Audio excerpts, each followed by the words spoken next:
Ladies and gentlemen, welcome to the Image Circle Podcast, 𝑬𝒆𝒂𝒂𝒍 I am here with a local model, Kaylee Thamrin. Say hi to the camera. Hello, hello. Thank you, Zach. It's so nice to be here with you today. Well, thank you for coming. You are my second guest, and we actually just set this up like 2 days ago. Yeah.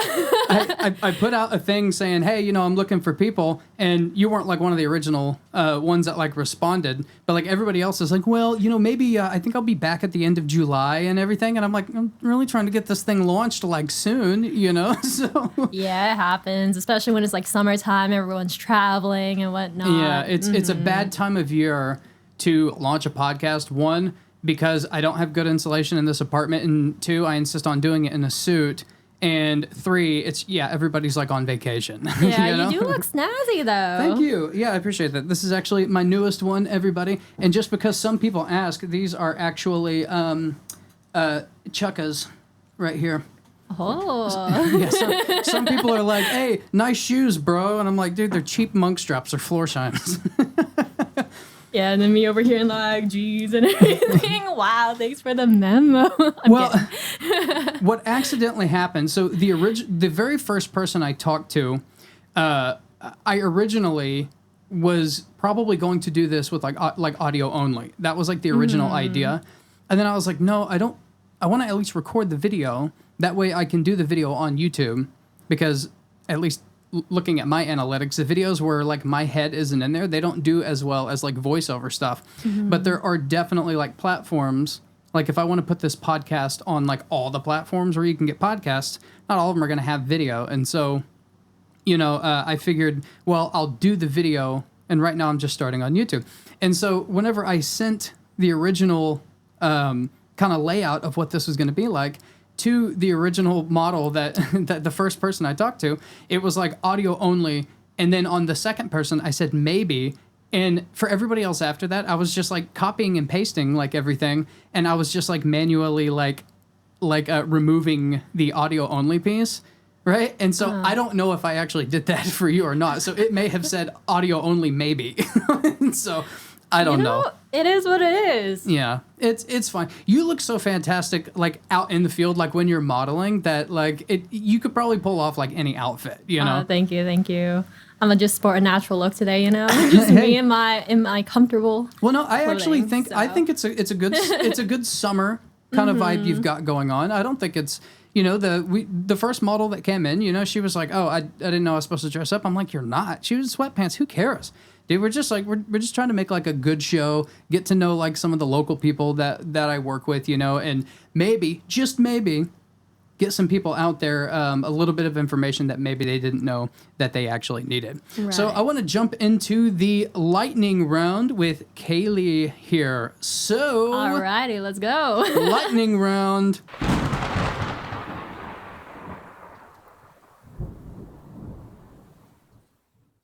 Question number 1, full-time, part-time, or hobbyist? I would consider myself more of a hobbyist because I do it more for fun and for my own creative enjoyment, and it's more so whenever I have free time. Do you want that to change, or are you happy doing the hobbyist stuff probably for the foreseeable future? I'm content where I am right now. I enjoy what I do.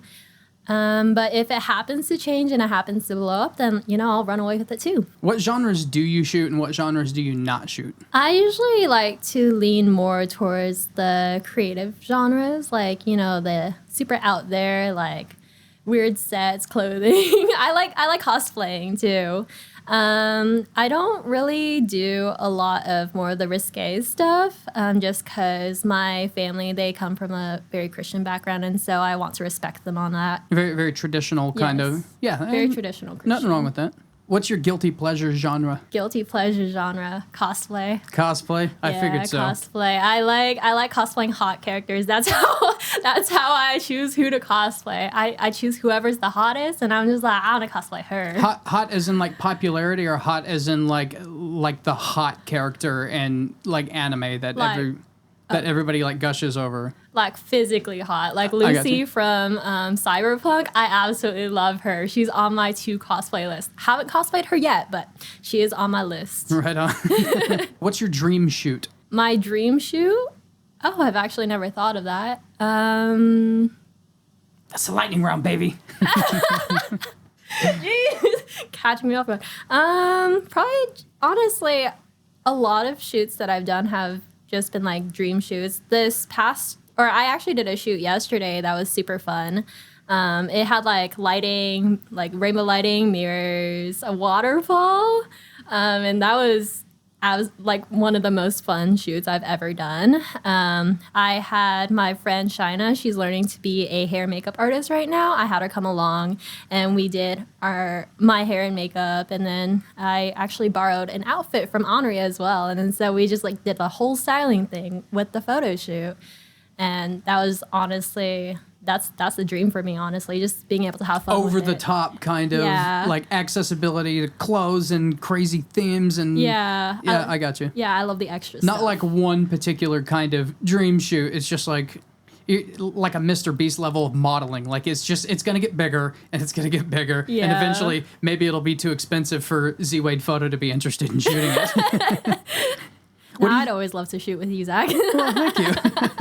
What do you think your greatest strength is in modeling? My greatest strength, I would say my flexibility and my adaptability. I've been told that I have a lot of, I'm very emotive, I'm very expressive, and that really shows, especially when I model. Like I can do cute concepts, I can do sexy concepts, I can do a lot of things in between.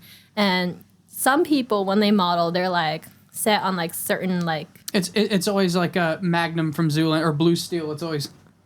Yeah. You know, it's like the model look, not the like expressive kind of like emotional kind of looks, you know? Mm-hmm. Which that kind of stuff is great for me because like I'm constantly telling models like no smiles or look more serious because I tend to do like the dramatic stuff, you know? Yeah. What is one thing you know you could improve on? Posting more on time.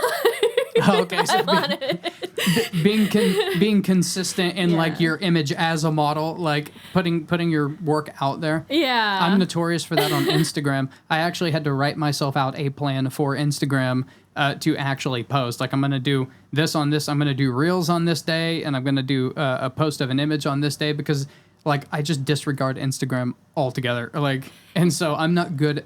I'm good at posting on my YouTube. Right, that's all like backlogged and scheduled and everything. But I could be a lot more consistent in like actually putting my work out there. Right. No, that's me too, because I also had to recently schedule all my posts and everything, which kind of sucked in a way too, because I couldn't like collab and like do everything like super recent when everyone else would post. And so I was just like, yeah, I'm gonna just do my own thing. And then once I catch up, you know? So how do you go about finding like new photographers to work with? Like, do they find you or do you go out and like search for them? Honestly, I just do my own thing and I post, and they end up finding me either through myself or other people. Like, I think yesterday's photo shoot, I was actually reached out to by Josh Mahone, Enigmatic Media, just because like he saw my work. He saw me involved in like the ICT fashion tour shows. And he was like, hey, I feel like this would be right up your alley. Do you want to collab with me? And then as for the other shows I've been in, I usually participate in those. And then I meet photographers that way. And then we talk about like collabing and whatnot there. And so it's like really all organic, I would say. I don't go out of my way to reach out to people. But I don't like sit on it and like wait for people to come to me either, because I'm always like putting myself out there, always doing more. Right. All right, so I guess like a good piece of advice to like people who want to get into modeling is kind of like make yourself present, like show up to the things. I think the first time I think ever saw you, we didn't really meet, but I think it was at that that outdoor fashion walk. Were you involved with that? Probably. There are many like south outdoor of town ones that I've been involved with. Is like the alley at the Brickyard, that one, or? No, this one was like out in the country at some like farm or something. Oh, the Happy Acres farm. Happy Acres, yeah. Yes. So that was super fun. I thought I had like I'm pretty sure I had seen you there. Me and Darren were the photographers that were shooting that. And I saw you out there, but I didn't really hardly talk to anybody out there. And I don't think I did any one-on-one shooting with you. No, I don't think you did. I think I mainly shot with Darren that day. Yeah, and then you called me fat, and so I walked off and decided I didn't want to shoot. No, I'm just kidding. What? I'm Never. joking. I'm joking. So, what if you can remember, like, what made you want to get into modeling? Like I said, I stumbled into it by accident. I first started when I was in 6th grade. It was my mom's friend. She needed models, like younger models, so like some middle schoolers, some high schoolers, to do some cultural modeling. So I modeled at the Wichita Asian Association, Asian Fest. And then, Which you're still involved with. I think the last time we shot at one of the group meetups, like I think you were coming from, or you had to leave to go to do that, the Asian Fest. Yeah, I actually recently modeled at their Asian night market as well, so that was super fun. But that was like also a collab with the ICC Fashion Tour, which I've also been involved with and been in almost every single one of their shows. Do you remember like the moment? 'Cause I know I do. Like the moment that you kind of went from feeling like, oh, like I bombed that shoot to like, do you remember the moment when like you were like, oh, I got this modeling thing kind of down? Or are you just totally a natural, like you came into it and you were pretty good at modeling? Or do you look back at some of your old stuff and you're like, oh God, I was so bad? I don't know. I tend to be self-critical at times, but at the same time, a lot of what I've done, I'm pretty proud of. Like there are certain things that I would absolutely not post just because it just looks horrendous. Right. But I wouldn't say that like there's ever one instance that I'm like, oh, I absolutely bombed it, because there are going to be good pictures, and what is beautiful to one person may not be beautiful to another, Right. It's all, beauty is in the eye of the beholder. And so I wouldn't say I've necessarily bombed anything, but I would say that I've seen a lot of growth and progress in myself throughout the years, and I'm constantly striving to grow, constantly striving to be better. Do you think like modeling just in general makes you more confident outside of the industry, like just in like everyday life? Yeah, I would say so, because for me, it's more like my emotional expression. What I enjoy the most is creative photo shoots, stuff where I can, have fun with it, actually be myself, just do wild, outlandish concepts, know. And so that's what I find the most fun. And by being able to do those, I find confidence in myself, being able to pose and like look good in front of the camera. And I look at that and I'm like, hey, that's me. She a baddie. Like I'm the total like opposite, right? And so now I'm a photographer, not a model, and I am painfully aware of this. But this is the first time, by the way, that YouTube is knowing about this. And so I have this ongoing project called Humans on Exhibit. Now, it's basically impossible to find men that are comfortable with this idea, right? And so odds are I'm going to have to appear in my own project.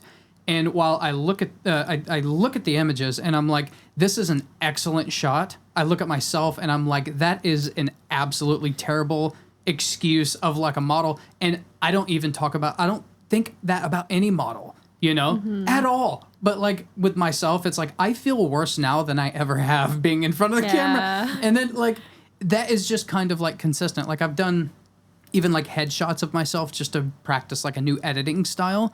And like I'll take that picture and I'm just like, look how stupid my eyelashes are. So I end up feeling like way worse. Now granted, I've never actually had like a photographer take care of me in an artistic way to like pose me in a way that's like I can pose people in a way that's flattering to them. I don't know how to pose myself. I end up just like what am I doing? Like this looks so dumb. You know what I mean? So but yeah, that's actually a question I've never asked a model before is, do you think modeling makes you more confident, like outside of modeling, just in like everyday life? Well, also, I think that the confidence comes from within, because if you don't feel confident already and you go in front of the camera, then the camera picks up on that. I would say like it picks up on your body language. Like a lot of modeling is body language. And so if you feel yourself, if you feel confident in yourself and you like go into it with the mindset that I'm going to slay these pictures, we're going to have so much fun with it, then your pictures turn out great. But if you go into it already with the mindset of, oh, I just look so bad in front of the camera. I don't know what I'm doing. I don't know what I'm doing. How do I pose? I don't know how to pose. And that shows too. I think that's probably where like I get screwed up because like in regular life, I consider myself to be a pretty confident, like when speaking to people, and like on video, like making these YouTube videos and this podcast, I feel quite confident, you know? It didn't start off that way on YouTube. Like my first videos are awful. Like they're so like, this lens is really awesome because of reasons, you know? And like, it was just like so bad. But like now, like I'm just like rocking it off. But the second I step in front of a camera, I feel like I'm stepping into a world that like, I don't know. I know photography, you know, I know YouTube. I don't know modeling at all. And so I think I do go into it with the like preconceived notion that I'm going to be worse than anybody I've ever taken a picture of, you know? Because I generally work with people that have modeled before, you know? And like, I just totally haven't. Yeah, no, and that makes sense. And like, everyone's got to start somewhere. Like, even when I started off, I was just like, you know, like hand on the hip, just like basic poses. Do you have, and if you don't have any experiences like this, that's totally fine. But like, do you have like one horror story from modeling? Now, it doesn't have to be like, oh, a model was mistreating you or a photographer was mistreating you. It can just be something as crazy as like a really awful like wardrobe malfunction or something like that. Just any kind of horror story. Okay, I just want to preface that I wouldn't say like I've had any like super horror experiences with like people I worked with, because I'm pretty discerning with who I work with, especially since I do this in my free time. I have like my whole other career to focus on as well. And so I'm very fortunate to not have had any like super bad interactions. But there has been a show where I was just like walking, right? And it was like this tube top, and I had like nipple pasties underneath. And then I think when I was just walking, it just like slipped down and someone got it on video. And then I was like, oh, and then I just kept walking. like full breast? Oh no. It just slipped down. And then I think Henri got the video after, and like she was like, hey, like I didn't realize this happened, that you had like a wardrobe malfunction during the show, but I think someone caught it on camera. And so don't you worry, it wasn't on social media or anything, but just wanted to let you know I got that taken care of. You had pasties on though, like, okay. Yeah, I had pasties on, so it wasn't like a complete. Thank gosh. Like, I mean, that's still like awful, and like I'm sure it was like embarrassing, you know, but I'm sure that like every single model that has ever done anything, like maybe not on like the smaller scale, but on the professional scale, every single model has either had that happen, they've had the dress tear, and then, you know, all of a sudden their backside is showing, or they've fallen, or they've rolled an ankle and they get that goof. Thing. You know, everybody has had something embarrassing like that happen, you know? Yeah, and honestly, I just took it in stride and I went with it. I just went, I just kept walking. I was like, yep. Ladies and gentlemen, that is how a pro does it. They don't throw their hands up like, oh, and run off. They're just like, nope, pull it up. Keep doing the. Was it one walk you had to do, or did you have to come back? It was during the waterfall actually, and so like people were just like, you know, clapping, and then I was just like walking in the line, and so it was like pretty quick. But like there was someone videoing on the side because it was at Tissue Sewing Studio, so it was like a kind of like a snaky kind of walk, and then so you didn't have like an outfit change where you had to like. No, come back. no. Okay, because that would be really hard. It's like, because like you could take it in stride. You know, you can fix the malfunction and go back, but like, and then you go change. You're like, oh shit, I gotta walk back out there. You know? No, it was the last one, so thankfully that was okay. Just kind of in and out, done deal. That's. I'm glad you laughed at it because it is funny. I wouldn't find it funny if you didn't have the pasties on and basically somebody got that like on video. Yeah, but, no, I have pasties. Some of my nips were covered, but yeah. Is just because I don't know much about modeling in like that sense, because generally I'm working like one-on-one, you know, either out in the field or in the studio. Is that a pretty common practice on like runway walks and things like that for people to do pasties, or? It really depends on the outfit. I see. Some some designers, they do require specific undergarments. Like they say to wear nude undergarments or white, or usually some neutral color is what they say. I know sometimes they've requested like tank tops for strapless and like tube tops and whatnot. You typically do wear pasties. And there are like fashion tapes and everything that you can use to like tape it up or like pin it.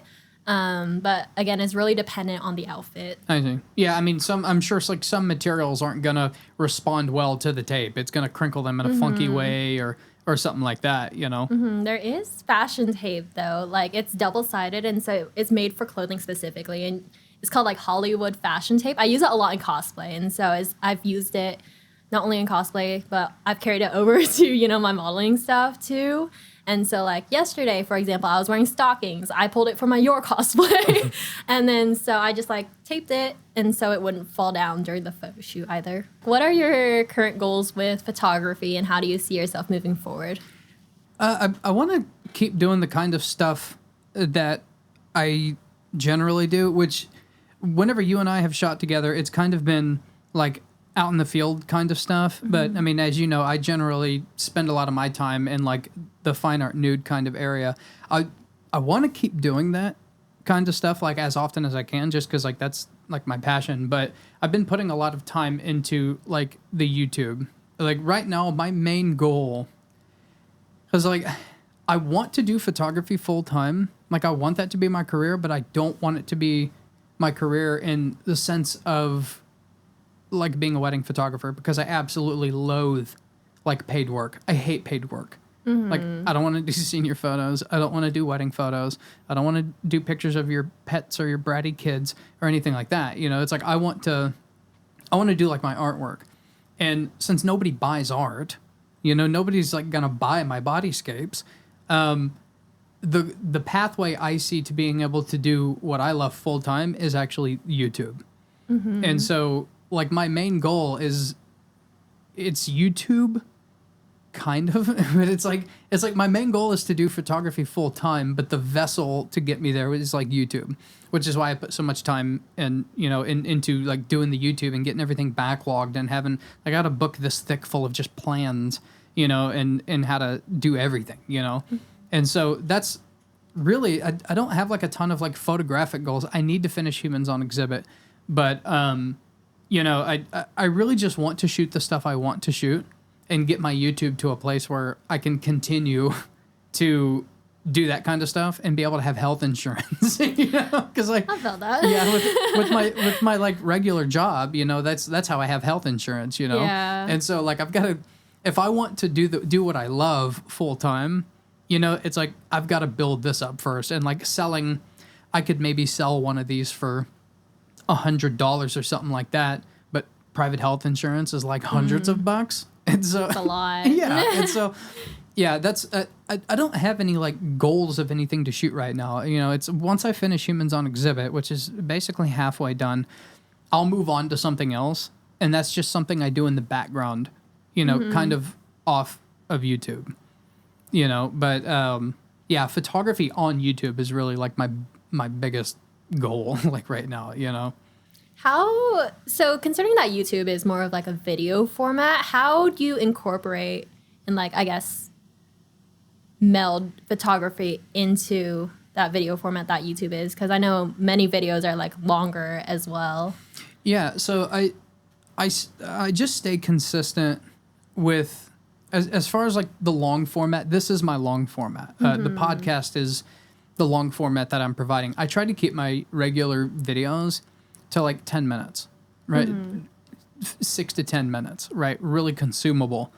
And the way that I blend the photography with that video format is because I don't even really tackle much of like what this camera will do video-wise, because every camera has video features.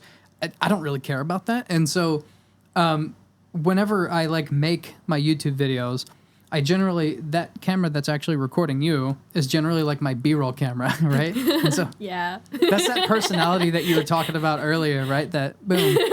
Yeah. But for the camera. yeah, that's generally like my B-roll. And so what I've been doing is I've been taking that out. I use that to like, this is where I'm going, and then this is a subject. And I actually need to get you out to do a YouTube video like how I do them now. And like, I'll have the camera like helix around you and whatever the pose is. And then real quick, like off camera, like I take my picture. And then as I take that picture, in the YouTube video, I'll put that picture across with a little bit of motion.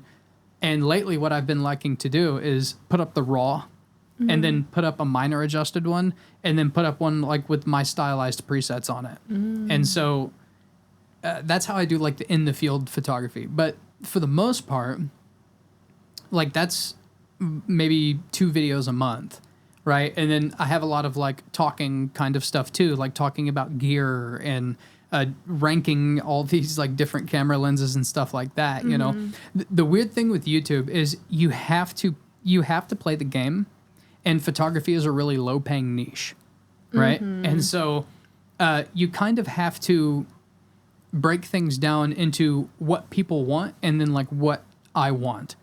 Earlier this year, I found a way to blend doing the things I don't care about that much with the things I actually like. And I came into it with like a perspective. It's like, I have to look at this as like a business. Nobody wants to own a business that they hate. And so I came into that with, if I can do a 50-50 blend and then only once a month, demonstrate my actual passion, which is the bodyscapes. I found a way to do that publicly without losing my channel entirely. And that's how the membership to my YouTube channel started. And that's how people who are actually mature enough to appreciate that kind of work, you know, they can become a member of the channel. They can get some exclusive videos and they can get, you know, uncensored videos of that as well. And just like more content of what I actually love. And if only 3 people are interested in that, that's enough for me to keep trying out these piece of crap lenses. The only thing I'm not going to do is I'm not going to take a picture of anything important with that junk. I had to discover by accident a way to blend what I love and what people really want. Because if I just did what I love all the time, let's be real, like nobody's gonna you're not gonna succeed. You know, it's like I enjoy chicken pickle and jelly bean sandwiches. I'm probably the only one that likes that. And so I'm going to start a business selling only no custom order chicken pickle and jelly bean sandwiches. Yeah, I'm sorry, I would not be a customer. I'm going belly up, you know. YouTube is the exact same way. You know, at least in the photography niche. And you can't just do only the stuff, because the reality is people on YouTube don't care about photography as much. They care about the stuff. Right, they care about what gives value to them. American consumerism is like what really works on YouTube. Like good old-fashioned looking at stuff that they can't afford, but they're going to buy on credit. Like, you know, they want to see stuff, the gear. And I like talking about gear to like, if you're a photographer, I like talking about like gear with you one-on-one, but I don't really like just talking about like, oh, this is what this lens does and blah, blah, blah, blah, blah.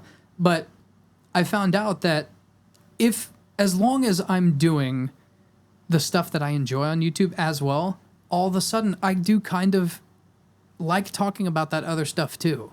Like, because it's not like all the time, you know? And so I've kind of found like a bit of a appreciation for doing the stuff that I didn't used to like as much. I've heard it's difficult to find that balance of like, this is work versus this is what I enjoy. But like once you find that balance, once you find that blend, I feel like you can make even the work you do enjoyable. And so I guess for me, I'm like, I really admire that you found that balance for yourself. Because like for me, I'm still trying to find that balance, especially with, you know, myself being in a life transition stage right now. I'm starting my full-time job nursing next week. So I'm like, I'm going to have to reshift my priorities, rediscover my balance and what that looks like for me, which I still haven't quite figured out yet. You have no idea. I really have no idea, but I will figure it out. Because I have confidence in myself that I can do that. And will it suck for a little bit? Yes. But, you know, I'll eventually find that balance again. You're going to have to like figure it out. And so, how old are you right now? I'm 23 right now. You're 23. And so you're in a really, really crazy time, like to be like a model, because now you're going to have to find blending that modeling with your full-time job and you're gonna have to be like, especially like being a nurse, like, you know, because you can. I don't know exactly where you're working now, but if you get if you're in like a hospital, you could experience some pretty crazy hours, you know? It's like working, we're going to work 3 37-hour shifts, but you're going to be off for a week. You know, it can be like kind of crazy. And so it's like you could get off work and it could be a normal shift. Let's say you just work 8 hours, but God, was that a rough 8 hours, you know? Because like the medical industry can just be like that, you know? You can have a day where you go in and just everybody died, you know, like nobody made it. You know, and so you can come home and you have this shoot that you scheduled, but you weren't expecting to have that kind of day, you know? And so now you have this kind of battle between work and something that you really, really love. And just maybe whenever you start to figure that out, however long that's going to be, you might think to yourself one day, when am I going to start a family? Am I going to start a family? And then it's another. So I feel like your 20s are just an absolute mess. Like they're going to be a mess. Like whenever I turned 30, like things had kind of started flipping around for me. You know, feel like I had kind of figured out how to balance things and how to just not care about other things whenever I hit 30. And people were like, do you feel any older? They always ask you that, you know? Yeah. It's like, do you feel any older? And I said, yeah. And thank God that my 20s are done, you know? Thank God, because the 20s, you suck with money in your 20s, you know, it's like you get out of school and you have all this, like, most people have all this debt and you start your job and you're starting at like the bottom of your career. It's just rough. But whenever you get to 30, you're like, dude, smooth sailing to 40 whenever I start having pain because I sneezed wrong, you know? It's like that chronic back pain, you know, it's like, oh, my joint's cracked again. I have done that.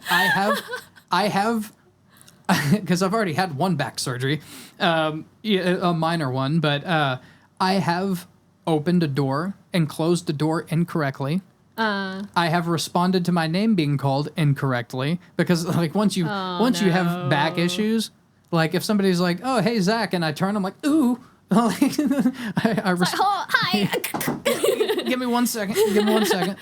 But yeah, I don't. Hopefully, you don't. You are probably a lot healthier than I was in my 20s. So. Oh, dude, I have scoliosis. I wouldn't. Oh, really? Yeah, I got to take care of my back. Talking about careers. What did you like want to be a nurse, or did you always want to be a nurse, or did you just decide one day like, I guess I'll do this? It was a second. Oh, was it? Yeah. I don't know what to do and. Well, I actually wanted to go into performing arts because all my life I was involved in the fine arts, performing arts area. Like I did piano for a good portion of my life. I did ballet back when I was in elementary school. I want to hear you play piano so bad. I'll have to record it sometime and send it to you because it's been a while. I'll probably like pull out some sheet music or something and just like absolutely play. not. I'm taking a camera into the field. We're gonna do a live stream, and I'm gonna put you on the spot in front of a crowd and say go. No, I'm just kidding. I wouldn't do it to you. Stage right, dude. I didn't know you were a musician. Long before I was in photography, I was a musician myself. Yeah, because I've done music for longer than I've done modeling actually, because I did it for about 12 years. I played in like a lot of competitions, scholarship competitions, won a bunch of scholarships from it and awards until I graduated, and I was like, yeah, I don't know what I'm playing for anymore. Did you just never have like a deep-seated love for like music, like playing and creating music? I don't think I had a love for creating music. I had a love for performing. I see. So you liked the being in front of, like, performing for people. But the whole practice and like spending hours slaving away by myself, just constantly practicing and practicing and practicing, that just wasn't for me. I felt lonely. Agonizing. I felt lonely. And like it was good for a while. Cause I'm not gonna lie, growing up I was a lot more shy, a lot more of like a loner. I didn't really talk to people much. Like books were my best friend. And so it was fulfilling to me at that point in my life. But I've realized that I like going out and doing things. I like, meeting new people, expressing myself and just like showing that off to the world. And so it was the performing aspect for me that I really clung to. And that was my passion rather than, creating music and like constantly like spending time learning like music theories and all that. Like I really liked doing theater as well because that was very collaborative. We always bounced off of one another, you know. I liked marching band because that was also collaborative. What did you play in marching band? I played both the flute and the piccolo. I was hoping you would say like the keytar. Oh no, I don't think they. They don't have those in marching band. I would love to learn the guitar, but no, they don't have those in marching band. I played trumpet all through middle school and in high school. Whenever I came to Augusta, I didn't do band anymore after that. But my heart was always like guitar, and so I was always like playing guitar at home, and then actually whenever I got to the age where I like started playing live music, in different rock bands around Wichita, I learned that I actually hate playing guitar live. I hate it. I enjoy playing guitar at home, and I enjoy writing riffs. And whenever I'm in a band, I'll come up with a riff and be like, you just have it, do something with it, because that's what I like. At home, and actually not in front, I hate playing guitar, like in a live setting. Like, I'll play for people. Like, if we're hanging out somewhere and somebody has a guitar and you're like, oh, play something, like, I'll play it happily.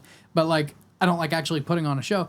Found out what I actually love is, like, bass. I like playing bass live. But, unfortunately, I always end up getting stuck, like, playing bass and doing vocals. Like, I have to be the lead singer, which is, like, fine, but, like, I kind of just want to groove and do backup vocals. Like, that's what I want to do, because I can harmonize with anybody. And everybody else, it's like, if you try to harmonize with them, they end up matching you. It's like, no, you're the lead. You sing your part. And so it's like, I'm trying to do the harmony, but they end up matching, And I'm like, no, it's just much easier if you find somebody that can sing on their own, and I'll just groove most of the time and come in whenever the backup vocals are needed. I always end up having to do both. And so I can't have as much fun on the bass, But that's actually the reason I'm not playing in any groups right now, is because I'm waiting for somebody to come along. It's like, we just need a bass player. And then I'll shock them with my ability to like do harmonies and stuff, But I'm like, yes, bring me on as a bass player, please. And but like my thing with music, like less on the performance side, like being in bands, I love playing live. But my favorite part of the entire band process is the songwriting process. I've always been on like the creation side. What's like the next shoot do you have anything like planned right now or something that you are like wanting to put together? Nope. Or you just going with it. Just going with it. There's no conversation to be had on that, except, I mean, I kind of admire that because I feel like the first model I had wanted this to be a career. Like that was her main goal. Like her main goal was like Sports Illustrated. Right? And you're just like, I'm just a nurse now, and I like modeling. It's a lot of fun, and I want you like doing the stuff, especially that's like so over the top, I like being extra. I don't do a whole lot of like over the top stuff because every time I find it hard to plan on my own, and every time I plan something like in collaboration with somebody else, they never end up doing their part of it. In fact, it's probably still over there somewhere. It's broken now. But I taught myself how to flint knap to make a spearhead, like a legit spearhead. I taught myself how to make a realistic looking spearhead. That way I could make a spear for this theme that I had. That was, it was like prehistoric woman, which was like this idea that, like everyone says, oh, well, the cavemen, what they were doing is the cavemen would go out and like hunt, and they would drag back the prey, and then the cave women were sitting in the cave cooking and gathering berries and stuff like that. And so I had this idea. I'm like, wouldn't it be a cool idea to have like a solo prehistoric woman who is basically doing it on her own, lone survivor, solo survivor. She's hunting, she's surviving, doesn't need no caveman, kind of thing. I thought it was a cool idea. Independent woman. Yeah, a strong, independent cave woman. Yes. And so I was collaborating with another photographer. She was going to find the model. And unfortunately, it was a very tough ask because I needed a female model. I needed a female model that was comfortable with like minimal coverings, because we're talking like caveman, like loincloth and kind of top, kind of thing. And who was also had no tattoos, because cave people didn't have tattoos, and they didn't have like crazy piercings that they couldn't take out, for risk of like closing up. And so it was kind of a tall order in this day and age. But she was responsible for that, and she was responsible for the clothing, right? And so my thing was location, sourcing, and teaching myself how to make a prehistoric spear. That's impressive, though. Yeah, and so I put all this work into it, and that female photographer, did absolutely nothing, and that was like 5 years ago. And so I just never did that idea. I just simply never did it.